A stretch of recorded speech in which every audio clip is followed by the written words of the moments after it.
పరిశుద్ధుడైన తండ్రి, ప్రేమగల దేవా, మీ మందిరావణంలో ప్రవేశించుటకు మీ దాసులతో కూడా చేరి నిస్సరక్తం ఇచ్చి కనుక్కున్న సంఘంలో సహోదరులతో కలిసి నేను స్తుతించే భాగ్యాన్ని చెంది కొందనాలు. సాక్ష్యాన్ని కొంత వాక్యాన్ని కూడా పంచుకోవడానికి మీరు మాకు సహాయం చేయమని, దాసుని ఎన్నికైన వాడిని జ్ఞాపకం చేసుకున్నామని, ఇంతవరకు చేసిన సహాయాన్ని బట్టి వందనాలు చెల్లించుకుంటూ స్తుతిస్తూ నీ రక్త ప్రోక్షణకు వస్తూ ప్రభునామమున స్తుతించి ప్రార్థించి వేడుచున్నాము తండ్రి, ఆమేన్.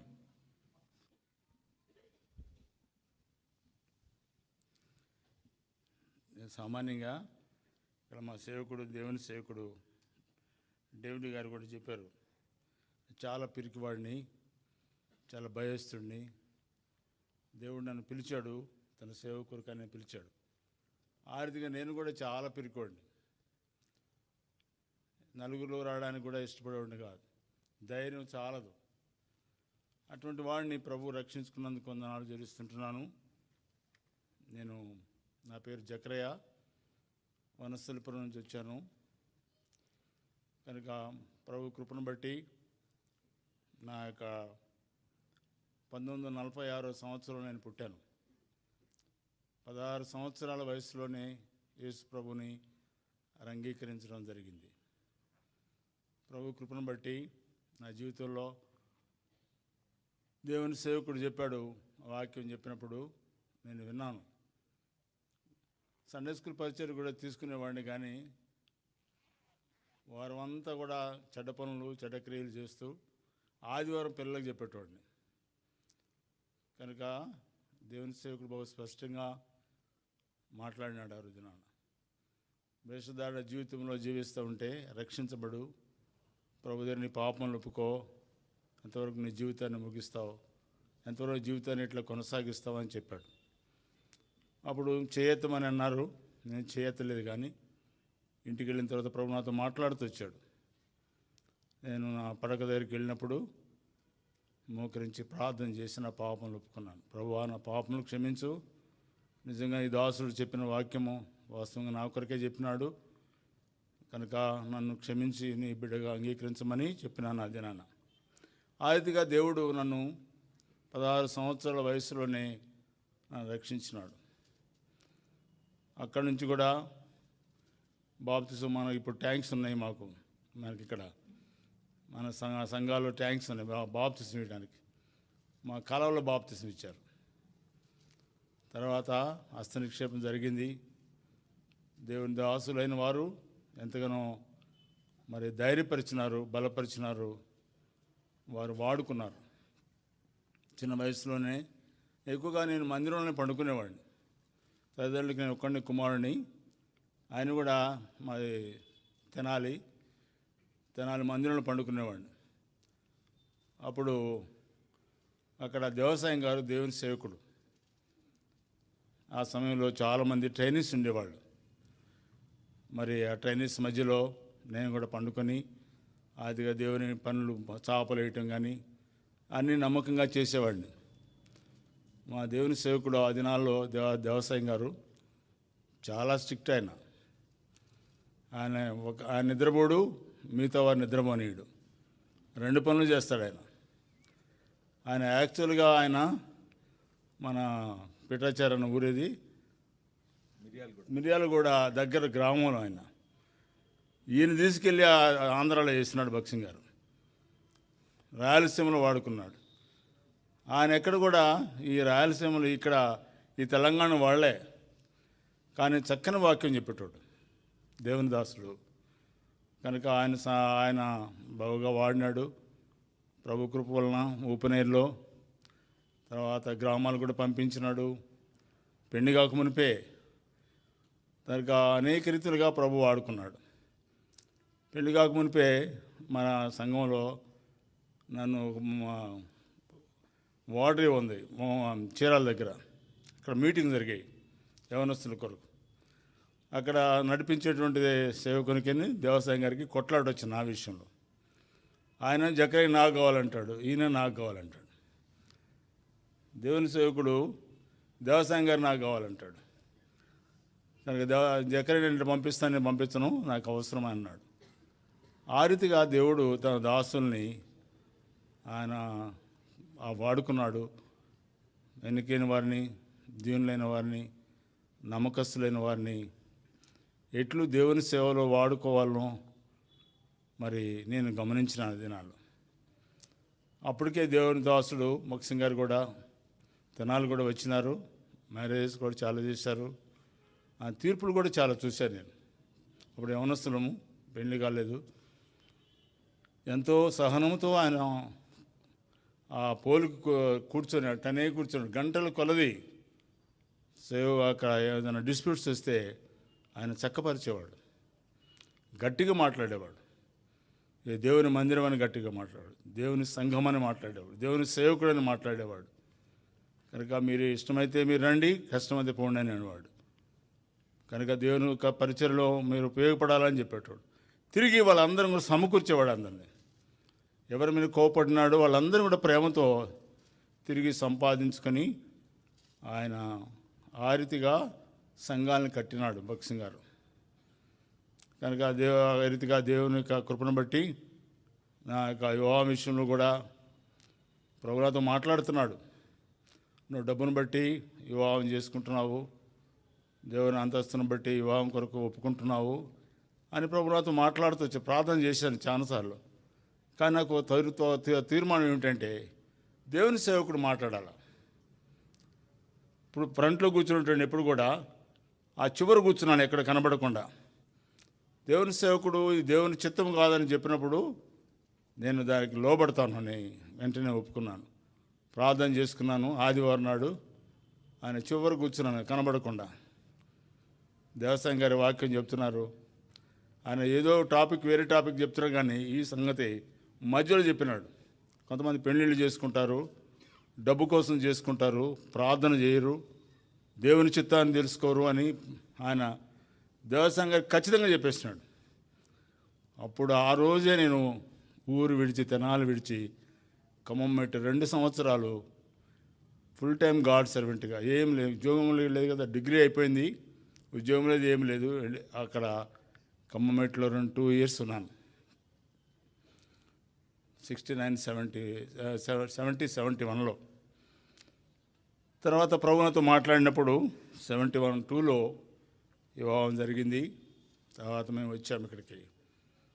సంఘం బాగుగా నా యొక్క పెళ్లి కానప్పుడు కూడా సంఘం నన్ను ఎంతో ఆదరించిందంటే నిజంగా సంఘంలో ఉన్నటువంటి అన్యోన్యత, ప్రేమ, ఆ భావన ఈ దినాల్లో మరి కొంచెం తక్కువగా కనబడుతుంది.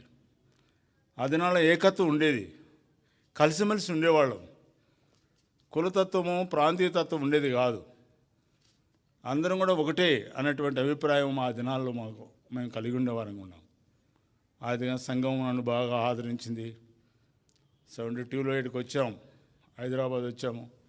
71లోనే నా భార్య కళాశిష్టం మీకు తెలిసి ఉండొచ్చు, ఆమె 71లోనే వచ్చింది. నేను 72లో ఇద్దరు మ్యారేజ్ చేసుకొని ఇక్కడికి వచ్చాం. ఉద్యోగం లేదు, ఏం లేదు. దేవుని సేవకుడు ఎంఎన్ఎస్ అతను ఉండేవాడు, ఆయన మా ఇంటికి వచ్చాడు అప్పుడు. ఆయన కూడా ఎబ్రోడ్ వచ్చినప్పుడల్లా కలిసేవాడు. అన్న ఇట్లా జకరాని ఉద్యోగం విషయం ఏంటంటే, అన్న ప్రార్థన చేస్తున్నాను, నేను కూడా ప్రార్థన చేస్తున్నానని రాసుకున్నాడు. ఎప్పుడు ఆయన తప్పించుకునే ప్రయత్నం చేసేవాడిని. ఆయన బాగా ప్రార్థనాపరుడు. ఆయన రాసుకున్నాడు డైరీలో, ప్రార్థన చేసేవాడు. కనబడితే నన్ను లోపల పిలుస్తాడని భయపడి దూరంగా ఉండేవాడిని. దగ్గర పిలిచి బైబిల్ కరస్పాండెన్స్ కోర్స్ ఉందా అదే దాని ఇన్ఛార్జ్ ఉన్నాడు ఆయన. అప్పుడు అక్కడ పిలిచి ప్రార్థన చేసినాడు. ప్రార్థన చేసినప్పుడు ప్రార్థన చేసిన తర్వాత ఉద్యోగము ఆటోమేటిక్గా వచ్చేసింది. పోలీస్ డిపార్ట్మెంట్లో మొట్టమొదటి వచ్చింది. ఆ ఇంటర్వ్యూ అయింది. ప్రభువా, ఇక్కడ అబద్ధాలు చెప్పాలా, బూతులు మాట్లాడాలా, చిన్నవాళ్ళకి పై వాళ్ళకి లంచాలు ఇవ్వాలా, ఇది నా చేత కాదు కదా, నాకు ఇది ఉద్యోగం వద్దు అని ప్రభు దగ్గర నేను ప్రార్థన చేసిన. తర్వాత దేవుని కృప వలన రెండవది పే అండ్ అకౌంట్స్లో వచ్చింది. నాకేం తెలియదు, ఊరు తెలియదు, ఎక్కడ పోవాలో తెలియదు. ఇంటర్వ్యూకి వెళ్ళినాను, ఇంటర్వ్యూలో ఏం చేసినానో నాకు తెలియదు. తర్వాత 10 నెలలకి ఇంటికి కాల్ వచ్చింది, అపాయింట్మెంట్ ఆర్డర్ వచ్చింది 10 నెలల తర్వాత. ఆ 10 నెలల తర్వాత వచ్చి జాయిన్ అవ్వమన్నారు. మళ్ళీ అడ్రస్ తెలీదు. ఎవరైతే ఆ ఇంటర్వ్యూ తీసుకెళ్ళినాడో ఆయన బతిమలాడుకొని మళ్ళా డిపార్ట్మెంట్కి వెళ్ళినాం. గాంధీ భవన్ దగ్గర ఎగ్జిబిషన్ గ్రౌండ్స్ పక్కన పే అండ్ అకౌంట్స్ ఉంది. అప్పుడు ఆడికి వెళ్ళి జాయిన్ అయిపోయిన తర్వాత కొత్త డిపార్ట్మెంట్ చేరమన్నారు. ప్రభు ఆ రీతిగా దేవుని యొక్క దాసులైన వారు ఈ స్థలానికి వచ్చినప్పుడు 72లో జీతం లేదు. మా మిస్సెస్ ప్రైవేట్ స్కూల్లో చేస్తూ ఉంది. యాక్చువల్గా గ్రాంటినేట్ స్కూల్ అది. ఆమె తెలియకుండా ఆయన కరస్పాండెంట్ మబ్బును పెట్టేసేసి జీతం ఇస్తూ ఉన్నాడు. కొంచెం ఇస్తున్నాడు, మీరు దాని మీద సంతకం పెట్టిస్తున్నాడు. ప్రభు కృప వల్ల 72లో మేము ఇక్కడికి వచ్చినప్పుడు తెనాలి నుంచి ఒక దేవుని దాసుడు, ఒక సహోదరుడు, ఆయన నాకు చాలా ప్రియమైనవాడు. నా ఊరు కాదు, నా తలము కాదు, నా సంబంధించిన కానే కాదు, ప్రభువులో మాత్రం మేము గొప్ప మిత్రులం. ఆయన నాకు 25 రూపాయలు మనీ యాడ్ చేసేవాడు. 25 రూపాయలు తీసుకొని ఆ తర్వాత జాబ్ వచ్చిన తర్వాత మరి ఎట్లా తెలుసుకున్నాడో ఏమో, 25 రూపాయలు మనీ యాడ్ రాలేదు. ఇక ఆయనకి ఎట్లా తెలుసుకున్నాడో తెలియదు. ఇదిగా దేవుని సంఘంలో ఉంటే దేవుడు ఎట్లా ఆదరిస్తాడో, దేవుడు ఎట్లు తన యొక్క బిడ్డలను ధైర్యపరుస్తాడో, బలపరుస్తాడో చాలామందికి ఈ విషయాలు తెలియదు. ప్రభు ఆ రీతిగా ఈ స్థలంకి వచ్చిన తర్వాత మరి మిర్జాలగూడలో మేము ఉన్నాము. ఆడ కూడా పనిచేసినాం కొంత. భక్సింగ్ గారు కూడా ఆడ కూడా వచ్చినాడు. చిన్న చిన్న డిస్ప్యూట్స్ ఉంటే వచ్చినాడు. అక్కడ మందిరం స్థలం లేదు ఆ దినాల్లో. వచ్చి ఆయన వర్క్ డిస్ట్రిబ్యూట్ చేసినాడు.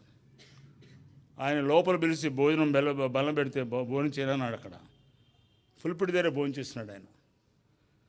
ఫుల్పిడి దగ్గర భోజనం పెట్టండి, మేము ఎక్కడ తింటామన్నాడు. అంత ఖచ్చితంగా చెప్పాడు.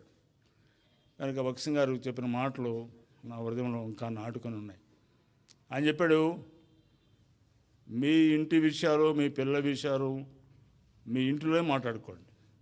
సంఘ విషయాలు మీరు మాత్రం సిస్టర్స్తో డిస్ట్రిబ్యూట్ చేయొద్దు, మీరు పంచుకోవద్దు. మీరు ప్రార్థన చేసి దేవుని కార్యాలు చేయండి. ఈ దినాల్లో సేవకుడు ఎవరు వస్తారో ముందే తెలిసిపోతుంది. ఆ దినాల్లో మాకు అక్కడ చెప్పాడు కదా భక్సింగ్ గారు, సేవకుని కొరకు ప్రార్థన చేయండి, మేము పంపిస్తాం ఎవరినో ఒకళ్ళని పరిచర్య కొరకు అనేవాడు భక్సింగ్ గారు. కనుక ఆ రీతిగా మేము ప్రార్థన వారం అంతా ప్రార్థన చేస్తే దేవుని సేవకుని మాకు పంపించేవాడు. ఆ దినాల్లో ఇంతమంది సేవకులు లేరు, ఇన్ని సంఘాలు లేవు. భక్సింగ్ గారిని చాలాసార్లు అడిగాం, అయ్యా ఒక సేవకుని పంపించమంటే ఇక మా దగ్గర సేవకులు లేరు అనేవాడు. చాలామంది సేవకులు ఉండేవారు, లోపల సిస్టర్స్ ఉండేవాళ్ళు, బ్రదర్స్ ఉండేవాళ్ళు. మా దగ్గర అంటే ప్రాపర్గా ట్రైన్ అయిపోయిన వాళ్ళు లేరు అని ఆయన అర్థం. భక్సింగ్ గారు ఆ రీతిగా మీరే చూసుకోవాలా అని అన్నాడు. తర్వాత ప్రభు ఆ రీతిగా ఈ ప్రభు కార్యం చేస్తూ వచ్చాడు. తర్వాత మేము మిర్జాలగూడ నుంచి చివరిగా చిక్కడపల్లి దగ్గర ఇక్కడ మందిరానికి వచ్చాము. అక్కడి నుంచి మేము వనస్థలిపురం వెళ్ళాము. వనస్థలిపురంలో కూడా సంఘము 84లో భక్సింగ్ గారు అక్కడికి వచ్చారు, వనస్థలిపురం వచ్చారు. వచ్చి అప్పుడు వీల్ చైర్ మీద నడుస్తున్నాడు, వీల్ చైర్ మీద కూర్చున్నాడు. మాట్లాడిన మాటలు రావు, ఒక్క మాట మాట్లాడతారు దినానికి. దేవుని దాసులు వచ్చినప్పుడు ఆయనకి మా ప్రాబ్లమెటిక్గా ఉండకూడదని మందిరం దగ్గర ఒక ఇంట్లో మన సహోదరుడు మోయస్ గారి ఇంట్లో మేము అరేంజ్ చేసినాం. అన్ని డిషెస్ తిన్నాడు ఆయన. వాళ్ళు అన్నారు, మేము పెడుతుంటే తినేవాడు కాదు బ్రదర్, మీ దగ్గర ఎన్ని డిషెస్ తిన్నాడు ఏంటని. ఆయన మందిరానికి కూడా పేరు పెట్టాడు. అప్పుడు అగస్ట్ అన్న వాక్యం చెప్పాడు, జీటీ బెంజమిన్ అన్న ప్రార్థన చేశాడు. భక్సింగ్ గారు అప్పుడు మందిరానికి జైన్ అని పేరు పెట్టినాడు. Brother give the name to this assembly అని అడిగినప్పుడు బ్రదర్ గారు ఏం చెప్పారంటే జైన్ అన్నాడు. ఇప్పుడు కూడా జైన్ కిందే ఉంది అది.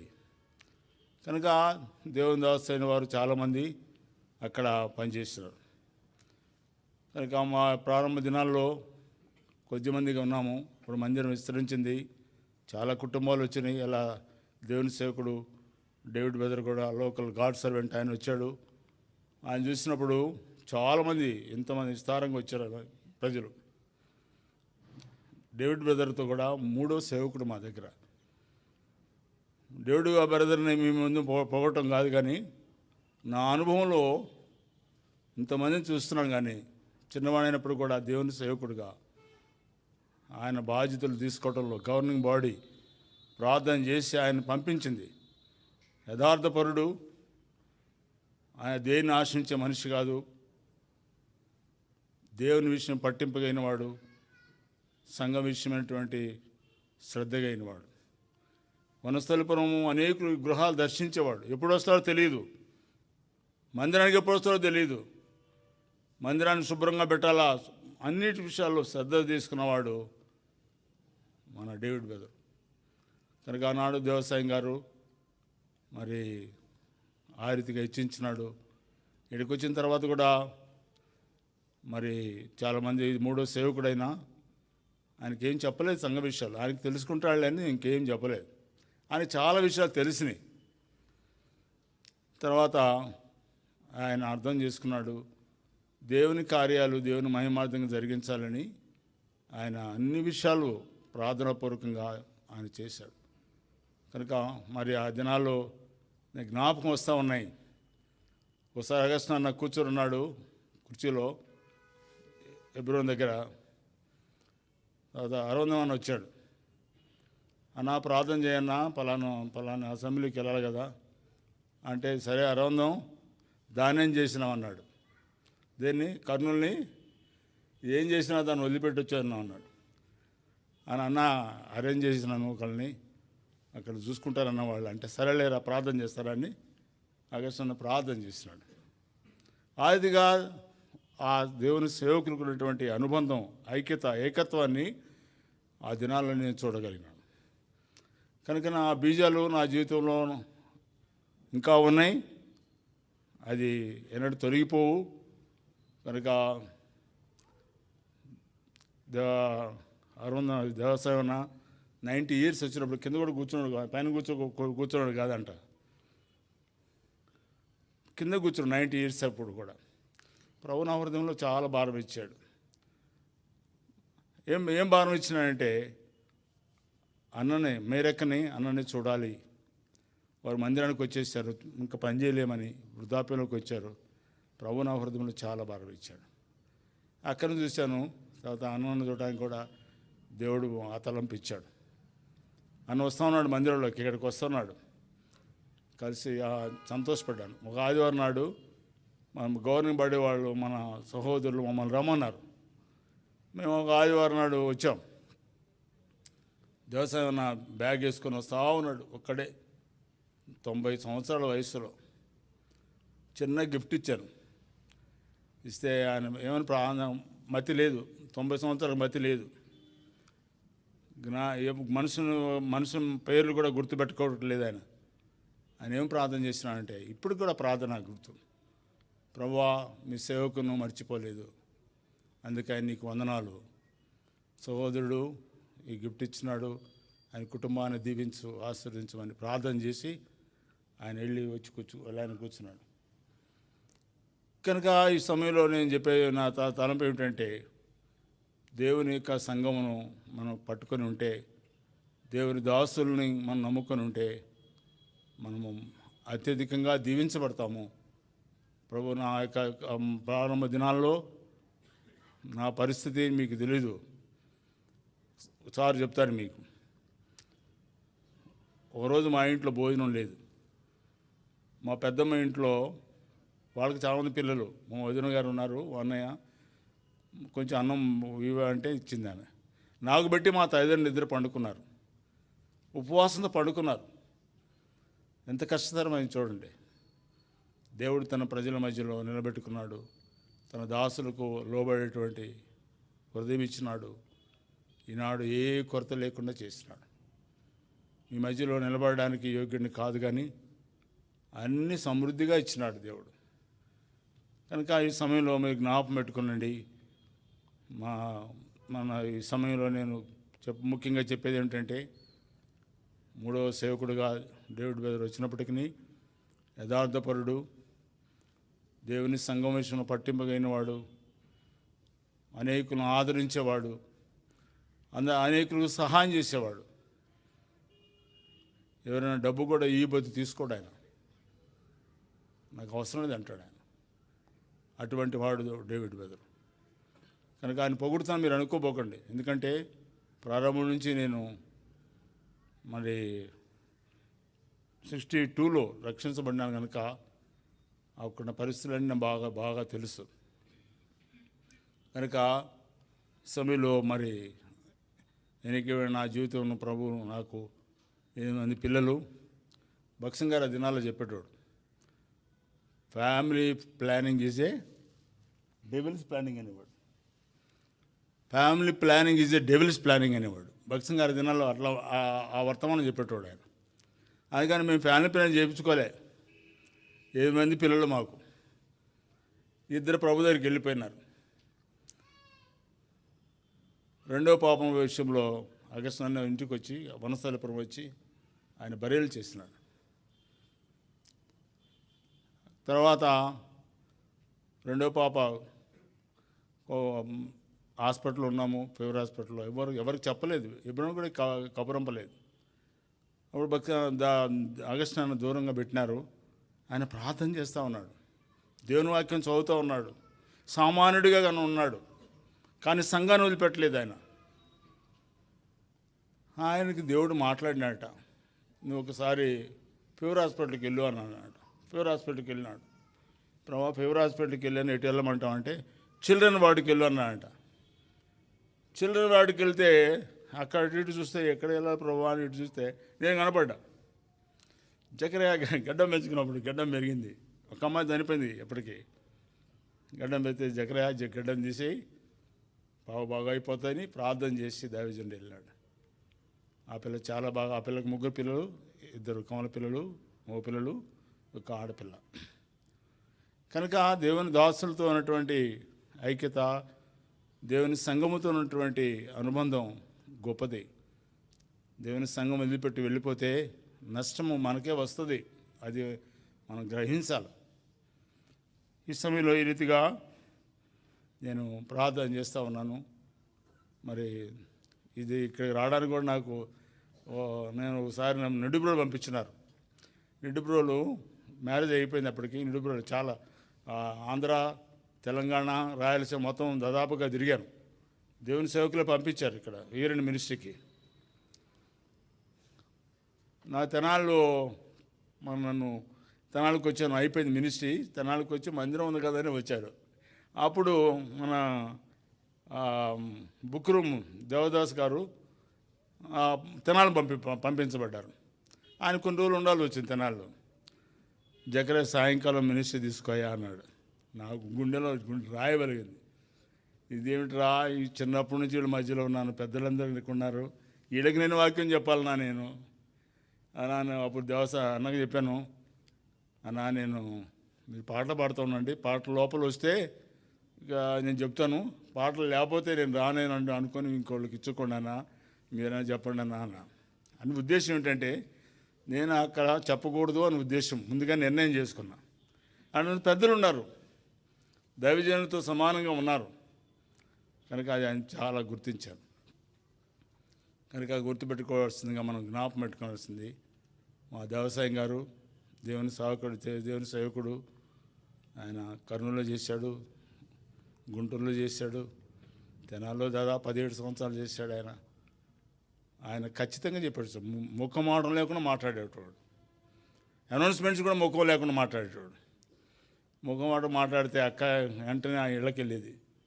మేరెక్క సేవకుడు కదా, బాధపడిపోకండి, కలిసి పని చేసుకోవాలి కదా అన్న, అన్న క్షమించండి ఏదన్నా మీకు మా బాధ ఉంటే అని అక్క వాళ్ళ ఇంటికి వెళ్ళి చెప్పేది మేరెక్క.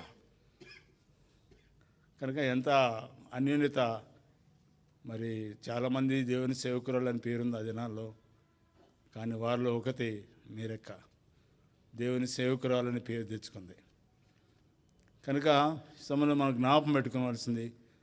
నేను మరి కొంచెం వాక్యం కూడా చెప్పమన్నారు, మరి 8:00 ముగించమన్నారు. 1/2 అవర్ టైం ఇచ్చాడు నా సేవకుడు. ఆయన ఎందుకు చెప్పాడా నన్ను ఎందుకు నన్ను ఎబ్రోని కిందకి ఎక్కించాడా, నాకు చెప్పబోతే బాగుండేది కదా, హాయిగా కొంచెం రెస్ట్. నాకు 2 ఆపరేషన్ అయింది, గుండె ఆపరేషన్, బైపాస్ అయింది, తల కూడా ఆపరేషన్ అయింది. దైవజనుడు కురణి గారే వచ్చి ప్రార్థన చేసినాడు. ఆయన ప్రార్థన తెల్లవారుజామున 5 గంటలకు వచ్చాడు. నేను కోమలో ఉన్నా, ప్రార్థన చేస్తే ప్రజలు ప్రధానంగా ఆయన కురణి గారు నాకు తెలియదు. 5 గంటలకు వచ్చాడు, ఆపరేషన్ అయిపోయే టైంలో. కనుక దేవుడు ఆ రీతిగా నన్ను ఇంకా సజీవంగా ఉంచాడు. కొంతకాలం మీ మధ్యలో వనస్థలిపురంలో ఉండడానికి ప్రభు కృప చూపించాడు. వనస్థలిపురంలో కూడా మందిరాన్ని 2గా చేయడానికి ఎంతోమంది ప్రయత్నం చేశారు. కానీ దాన్ని కలపడానికి, ఓటగా ఉండడానికి నా యొక్క సహాయశక్తుల ప్రభు ఇచ్చిన జ్ఞానం తలంపుతో దాన్ని ఒకటిగానే ఉండడానికి దేవుడు సహాయపడినాడు.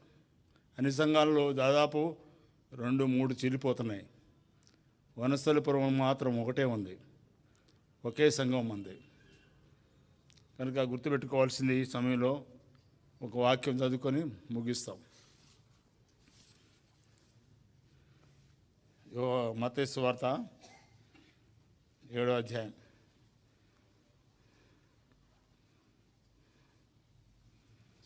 మత్తయి సువార్త 7వ అధ్యాయంలో కొన్ని వచనాలు చదువుతాను.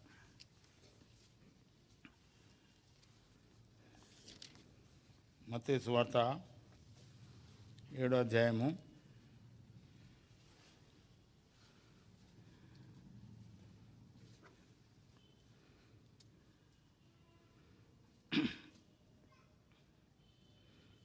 24వ వచనం. కాబట్టి ఈయన మాటలు విని వాడి చొప్పున చేయు ప్రతివాడును బండ మీద తన ఇల్లు కట్టుకున్న బుద్ధిమంతుని పోలిండును. వాన కురిసెను, వరదలు వచ్చెను, గాలి విసిరి ఆ ఇంటి మీద కొట్టెను, కానీ దాని పునాది బండ మీద వేయబడిన గనుక అది పడలేదు. తర్వాత 2వ వచనం కూడా మనకు తెలుసు. 2వ బుద్ధి లేనివాడు ఎడగట్టినాడు, తన ఇసుక మీద ఇల్లు కట్టుకున్నాడు. పరిస్థితులు అనేక రాగవచ్చును, కానీ అన్నిట్లో కూడా ప్రభు మనకు సహాయకుడు. దేవుని పిల్లలు మనం ఆ బండ క్రీస్తు ప్రభు వారే. ఆ పునాది కూడా క్రీస్తే. అది 1 కొరింథీ 3వ అధ్యాయంలో 10వ అధ్యాయంలో మనం చూస్తాం.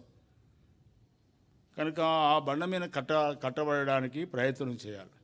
ఆ బండ మీద రాకపోతే ఇసుక మీద కట్టుకుంటే, లోకస్తులు కట్టుకుంటే, లోకం కొరకు కట్టుకుంటే దాని మీద వచ్చే ప్రమాదం చాలా ఉంది. నష్టపోతాం, కూలబడతాం, నిత్య నాశనానికి వెళ్తాం. కనుక మనం జ్ఞాపకం వేసుకోవలసింది, ఏ భేదం లేకుండా దేవుడు మనల్ని రక్షించినాడు. దేవుని పిల్లలం, యూదుడని గ్రీకు దేశస్తుడి భేదం లేదు. రోమపత్రిక 10వ అధ్యాయంలో ఉంది, 12వ వచనంలో. మనము విశ్వాసులం, దేవుని పిల్లలంగా చేయబడినాం. నీతి కలిగినట్లుగా మన నోటితో ఒప్పుకున్నాం, హృదయంలో నమ్మిక ఉంచున్నాము, మరి నీతి కలిగిన రక్షణ కలిగినట్లుగా నోటితో ఒప్పుకున్నాం. మనం దేవుని పిల్లలం. కనుక ఇసుక మీద కట్టుకున్నటువంటి పరిస్థితి ఇంకా ఉంటే అది లోకమును విడిచిపెట్టి ఏదైనా సరే వదిలిపెట్టి వెళ్ళాలి. నా హృదయంలో ఒకే తలంపు ఉంది, ఏమిటంటే నా పేరుతో ఏ ఆస్తి పాస్తులు ఉండకూడదు.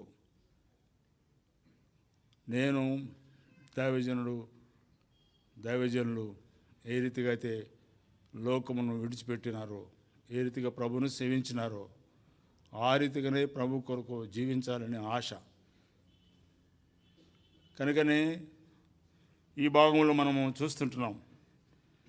మరి ఈ రీతిగా ఈ బండ మీద కట్టుకోవడానికి పంపబడాలి కదా, ఎవరైనా ప్రకటించాలి కదా. ప్రకటించకపోతే ఎట్లు నమ్ముతారు? కొంతమంది సువార్తకు లోబడట్లేదు కదా. సువార్తకు లోబడినట్టు మనము దేవుని పిల్లలం కదా. మనము సువార్త లోబడిన వారి విషయంలో కూడా పట్టింపు కలిగి ఉండాలి కదా, సువార్త ప్రకటించాలి కదా. అది మన యొక్క బాధ్యత ఉంటుంది. కనుక ఈ పునాది ఈ బండ క్రీస్తు, పునాది యేసుక్రీస్తే.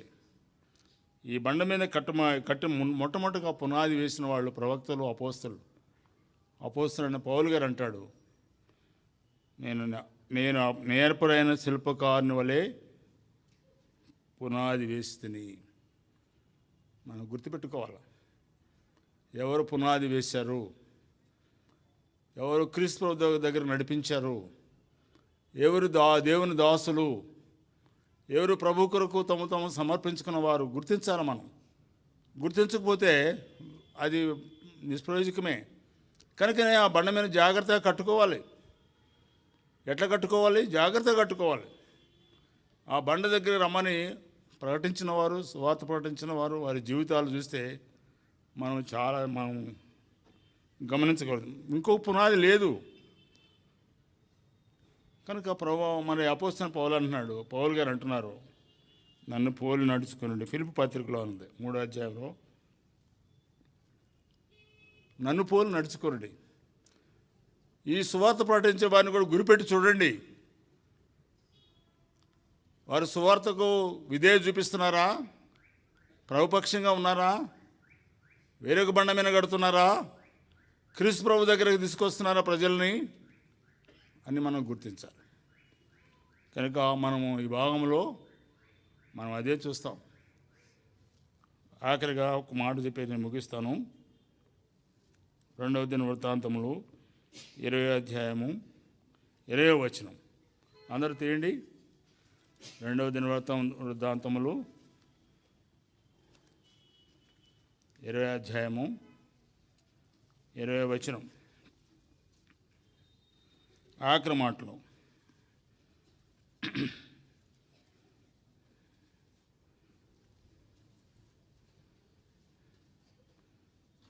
ఇరవై అధ్యాయము 2వ దినవృత్తాంతము 20వ అధ్యాయము 20వ వచనము ఆఖరి మాటలు. నా మాట వినుడి, మీ దేవుడైన యెహోవాను నమ్ముకొనుడి, అప్పుడు మీరు స్థిరపరచబడుదురు. ఆయన ప్రవక్తలను నమ్ముకొనుడి, అప్పుడు మీరు కృతజ్ఞులవుదురు. కనుక మనం గుర్తించాలి. ఎప్పుడూ సరే దేవుని యొక్క దాసుల్ని మనం గుర్తించాలి. దేవుని యొక్క సేవకులను మనం గుర్తించాలి. దేవుని ఇంటిని మనం గుర్తించాలి. దేవుని యొక్క సన్నిధిని మనం గుర్తించాలి. ఒక తీర్మానం ఏమిటంటే, నా జీవితంలో ఎప్పుడు నా దినాలు ముగించబడితో తెలియదు. నాతో ఉన్నటువంటి పెద్దలైన వారందరూ కూడా పైకి వెళ్ళిపోయినారు. కొంతమంది మందిరం విడిచిపెట్టి వెళ్ళిపోయినారు వేరే వేరే స్థలాలకి. నేను ఒక్కడనే అక్కడ ఉన్నా. నేను ఎప్పుడు పోతానో నాకు తెలియదు. నా గురువు మొట్టమొదటిగా నేను చెప్పాను ఒకసారి, మరి నేను ఒకవేళ చనిపోతే సొసైటీ నుంచి దేవుని సేవకుడు వచ్చి నన్ను బరియలు చేయాలి. అది ఆరికి చెప్పాను. నేను ఎవరిని కూడా రమ్మని చెప్పట్లేదు. పిల్లలు వస్తే వస్తారు, రాకపోతే లేదు. కానీ నన్ను సంపూర్ణంగా ప్రభు దగ్గర నడిపించగలిగినటువంటి దేవుని సేవకులు, వారిని బట్టి నేను గమనించింది ఏమిటంటే, ఈ దర్శనంలో మనం ఉన్నాం. ఆ దర్శనాన్ని కనిపెట్టి కాపాడుకోవాలా, దేవుని సేవకులను కాపాడుకోవాలా, దేవుని పరిచర్ని కొనసాగించాలి. యెహోవాను నమ్ముకోవాలా, ఆయన ప్రవక్తలు నమ్ముకోవాలి. అబద్ధ బోధకులు, అబద్ధ ప్రవక్తలు చాలామంది లోకములు బయలుదేరారు. వారి మాటలు మనం లక్ష్య పెట్టకూడదు, వారి మాటలు మనం వినకూడదు. అపోస్తలుడైన పౌలు గారు చాలా చెప్తారు, అబద్ధ బోధకులు చాలామంది వస్తారయ్యా. పేతురు గారు చెప్తాడు, అబద్ధ బోధకులు చాలామంది మీ దగ్గరికి వస్తారు. 2వ పేతురులో మనం చూస్తాం, 2వ అధ్యాయంలో అబద్ధ బోధకులు, అబద్ధ ప్రవక్తలు కూడా. ఆఖరి ప్రవక్త ఎవరు?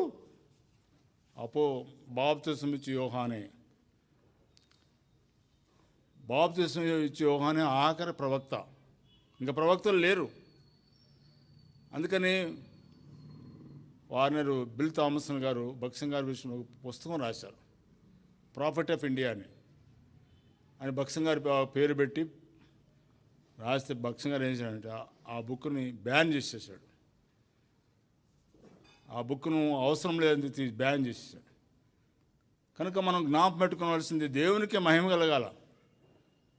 దేవుని సేవకులు నేను చూస్తున్నప్పుడు మరి దేవుని వాక్యం ప్రకటించే ఇంకా బతికే ఉన్నారు వాళ్ళు. ఒక ఆయన ఆఖరి అపోస్తలుడు భక్సింగ్ గారు అంటారు. ఆఖరి అపోస్తలుడు భక్సింగ్ గారి మాదిరిగా జీవించిన వారు ఎవరు లేరు. అందరూ బెగ్గర్స్ అన్నాడు. భక్సింగ్ గారు ఒకడే బెగ్గర్ కాదు. ఇంకొక ఆయన ఏమన్నాడంటే ఆయన ప్రాఫెట్ అన్నాడు, ప్రవక్త అన్నాడు. కనుక మనం జ్ఞాపం పెట్టుకోవాల్సింది దేవుని పిల్లలంగా, దేవుని దాసులంగా మనము గుర్తించవలసింది ఏమిటంటే దేవుని సేవకులను మనం జాగ్రత్తగా చూసుకోవాలా. ఆదిగానే దేవుని సంఘంలో కూడా మనం కలిసిమెలిసి అన్నదమ్ముల వలె ఉండాలా. ఆ ప్రత్యక్షతను, ఆ పరిచయను మనం వదిలిపెట్టకూడదు. ఎన్ని పరిస్థితులను రాని వాటన్నిటిలో విజయం ఇస్తాడు ప్రభు. ఏ తక్కువ చేయడనే ప్రభు. సంఘము నిన్ను ఆదరించేదిగా ఉంటుంది. అది మరి గుర్తుపెట్టుకో. దేవుని విషయంలో అల్పుడైన నాపక్షంగా దేవుడు చేసిన మేలు ఉపకారాలు ఎన్నో ఉన్నాయి. ఎన్నో మేళ్ళు చేసినాడు. ఆ స్థలంలో పెయింట్ అకౌంట్స్లను దేవుడు పెట్టిన తర్వాత చాలామందికి మీరు జీటీ బెంజమిన్ అని కూడా వచ్చాడు. వచ్చి స్కూల్ పెట్టాడు కదా అన్న. దేనికోసం వచ్చాడంటే ఆ పిల్లల యొక్క స్కాలర్షిప్ కోసం వచ్చాడు. అన్న మీరు పోండి, నేను చూసుకుంటానని నేను ఆ స్కాలర్షిప్స్ అన్ని శాంక్షన్ చేయించాను. కనుక దేవుడు అంత మాత్రమే కాదు, చాలామందికి దేవుడు సహాయకారంగా అక్కడ ఉంచాడు నన్ను. కనుక మీ యొక్క ముందు రావడానికి ఎందుకు డేవిడ్ గారు నన్ను పిలిచాడా ఈ వయసులో, నాకు అవసరమా? నేను కాళ్ళు ఎత్తుకునేవాడిని కాదు. కనుక దేనికో డబ్బు కోసం తిరిగేవాడిని కాదు. ఎందుకు డేవిడ్ గారు నన్ను పెట్టాడా అని నాకు చాలాసార్లు బాధ అనిచింది. కానీ దేవుని సేవకుడు చెప్పాడు కాబట్టి తప్పకుండా నేను దానికి అంగీకరించినాను. సరే వస్తాలేని అంకులు మీ సాక్ష్యం మీరు పంచుకోండి, కనుక దేవుని వాక్యం గురించి చెప్పండి అని చెప్పినప్పుడు చాలా సంతోషమైంది. కనుక భక్సింగ్ గారి మొట్టమొదటి యొక్క జతపైన వారు అందరూ కూడా తెలుసు. అందరూ తెలుసు నాకు. వాళ్ళ పరిచయం తెలుసు, వారి నమ్మకత్వం తెలుసు. ఆ దేవుని దాసులు రాయలసీమ వాళ్ళైనా, ఆంధ్ర వాళ్ళైనా, తెలంగాణ వాళ్ళైనా ఒకే మనసు, ఒకే ప్రేమ, ఒకే భావం వారికి కలిగి ఉన్నారు. నేను ఆశ్చర్యపోయాను. ఏంటో ఈ ముగ్గురికి ఎట్లా కలిసిపోయింది? అన్నదమ్ములు కాదే, ఒక కుటుంబం నుంచి రాలేదే. కానీ ప్రభు ప్రేమ, ప్రభు పరిచర్య ఆ రీతిగా వారు పనిచేసినారు. మనం కూడా వారి యొక్క ప్రతిఫలమే మనము, దేవుని సేవకుల యొక్క ప్రతిఫలమే మనము. కనుక దాన్ని మనం గమనించి దేవుని ఇంటిని, దేవుని యొక్క ప్రత్యక్షతను, పరిచర్యను మనం కాపాడుకొని వారితో కలిసి పనిచేయాలని నా హృదయపూర్వకమైనటువంటి నా అభిలాష, నా యొక్క హృదయమైనటువంటి ఆలోచనది. దేవుడి కొద్ది మాటను దీవించను గాక.